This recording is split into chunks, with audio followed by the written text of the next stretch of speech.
دن اوچاش همین دختری ما کلام شما نصیب ده باشه دکتر میشه دکتر نه داداش این دختری شیرینی ما فقط رنگی اوچاش معلمه میشه معلمه؟ نه دختر جانی من دکتر او خیلی نگو داداش معلمه میشه معلمه؟ خیلی که تو گفتسی معلمه من گفتسم دکتر ها دختر جان پیش همسایه بریم اینه همسایه میگن با خودش بینقشی ده یکی خیلی ناشاگیر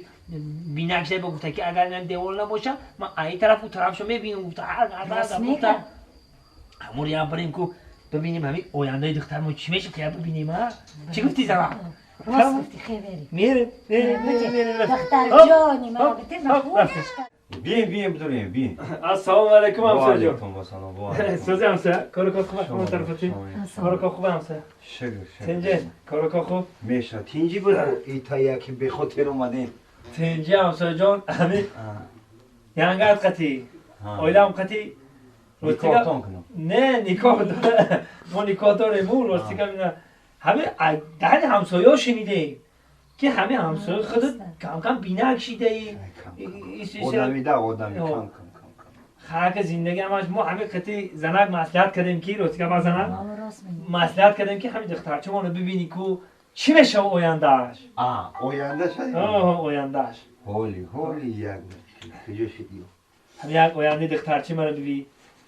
انا این شیرینی که دیدی قنفی تکن انا یکی ایره در زمین نمونه و یکی که گرفت بدون که دخترچه بیزنسمن میشه او بیزنسمن انا ای روش کرده که یکی ایره قپی گرفت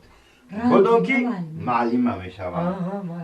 انا یکی اینه دور را که گرفت سترمولا یکی گرفت بدون که دکتر میشه دکتر؟ میشه سترا میشه همین حرفشن؟ سرتت یه یا نه پورا ده سرتت اینه دختر اینه تو بگی اینه یارو بگی بازی چه این همسایه این حرفش گرفت کو بیست یک دقیقه بیست آینده ای چی میشه نمیدونی چی میشه نه آینده ای حافظه میشه